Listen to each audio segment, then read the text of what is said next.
The 3rd Minneapolis Police Precinct headquarters burned down during the unrest in 2020.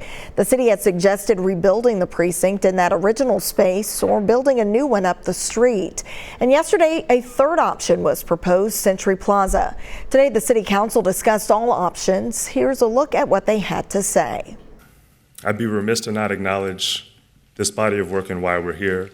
On May 25th, 2020, George Floyd was murdered by former Minneapolis police officers. A few days after the 3rd Precinct building at 3000 Minnehaha was burned. It was really the climax of that murder and changed our city, changed our country, changed our world. And the body of work that we conducted in April is because of that. And I just think we need to acknowledge that and continue to learn and heal from that. End of May 2020, the precinct burned down. In January of 21, 3rd Precinct staff were moved to a downtown building. They're still operating out of that building.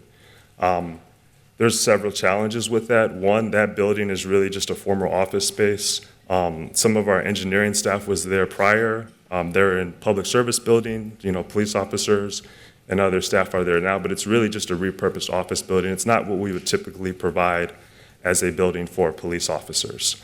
It's also outside of the 3rd Precinct geographic area. We have 5 precincts in the city.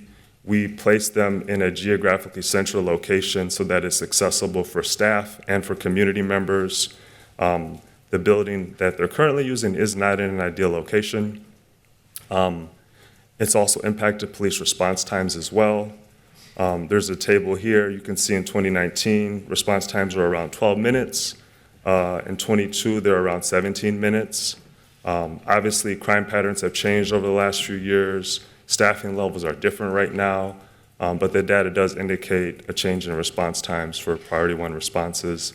Those are responses where there's immediate threat to life or property, and the scene is unstable.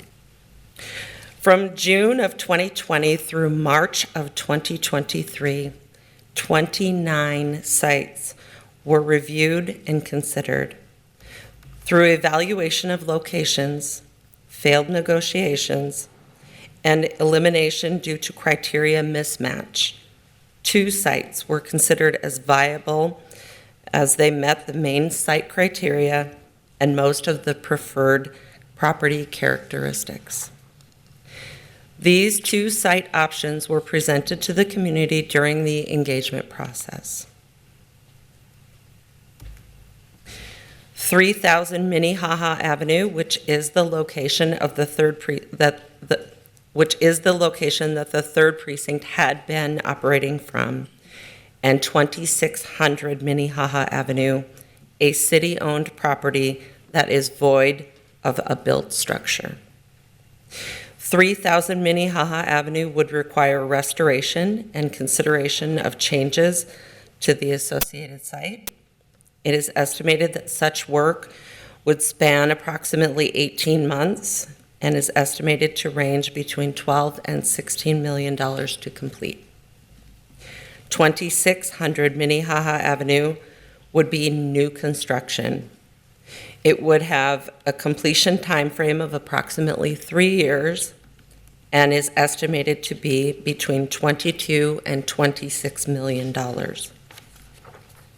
Again, these 2 sites were presented during the community engagement process as they were the options that the city could bring forward at the time as executable solutions. Of the 2,412 respondents who live, work, or visit the top precinct, and did not indicate that they do not want a precinct. So we have 1,591, which is 66%. They selected a current site, the current site where we are, and also 821, which is 34%, selected a new site that was proposed. Like I said again, let's bear in mind the limitations of the survey as we interpret this. And also, many people want to spend money more on police reforms and also addressing the root cause of crime. So instead of actually spending more money on a building, so the focus is more on, instead of spending more money on a building, which doesn't change much, but why not focus actually on the root cause of the issue and also reforming the police, making sure that they are community-based people and also they focus on protecting the community. And also, we have a good number of people that do not want the precinct on either side, and some believe that they should not even be close to the current neighborhood where so many people have been traumatized, considering everything that happened, ranging from the murder of George Floyd to all the unrest that happened. So many people don't want the sites in that place, in any of the two sites, because they feel that the sites are very close to each other, and considering that they are very close to each other, having the sites in any of those two places, really it doesn't help the community that actually has gone through a lot of challenges. This truly is about transforming public safety more so than anything else. It's about an entire cultural shift. It's about taking into account what communities have been saying to us in this city and across this country for a very, very, very long time. And that is their involvement. And their involvement from A to Z. Because that's who we work for. We work for the communities. We're here to answer their questions and be responsive to them and feel like we are very much a part of those communities. Policing specifically is very much a part of those communities in which they work in. So for us, and when I think about what we are going to need to do going forward, in terms of creating a vision, in terms of lessening the confusion in which people oftentimes are confused about because they hear so much coming from so many different places in so many different ways. But I think for me, in terms of where I stand and the charge that I've been given, and Mayor Fry gave me this charge a year ago, is our priorities were to ensure that there was coordination and collaboration across this city with 5 of our safety departments, all 5 of them. And that's what we have worked towards. But we also now, coming up on the end of this first year, are now going to have to turn the page and begin to think about how do we create a comprehensive plan that's going to be to the advantage of this community, that encapsulates and includes this community, that provides police services specifically very different than what we had before. So even as we talk about building the next precinct, I think Dr. Oyebola was very clear, and I have always said, and have always thought myself, is that including community in the process we go forward, helping them to understand the importance of the work that we do to keep them safe, it is also important that we hear from them in all of this, because it truly is a partnership. And I just truly believe that as we continue to move forward, there's some action steps that I think that we can take in order to get there. Because people are confused, Councilman McCoskey. I hear it too, and I understand it, and I feel it. But I think, and I'm gonna name 5 of these action steps that I have outlined in order, I think, to maybe hopefully bring us all together here. And then there's a couple of more things I'll say. I think we have to increase our collaboration for growing partnerships through relationship building with external stakeholders. We have to build those relationships in our community.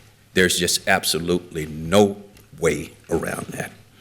I think we have to be able to utilize national best practices to shift roles and responsibilities within the 5 departments in our office and throughout the city enterprise while engaging appropriately using technology where we can. And I think we have to coordinate a strategic recruitment efforts to ensure that our office departments are staffed and aligned with the vision, and that we also recruit not just sworn, but civilian personnel who are very much need to be part of our public safety platforms going forward, even in policing. And we have to establish community safety centers to house joint safety services designed in collaboration with community members in safety districts. And let me talk a little bit about these community safety centers and how I visualize them. I visualize them, and just think for a moment, a place where people can come in their community And it's not just seen identified as a police precinct, but it is seen as a community center that houses police, a community center that houses social services and wraparound services for those in our community, regardless of whether it's around mental health, homelessness, or whatever. We have the ability, and the community has the ability to be as creative as it wants to be.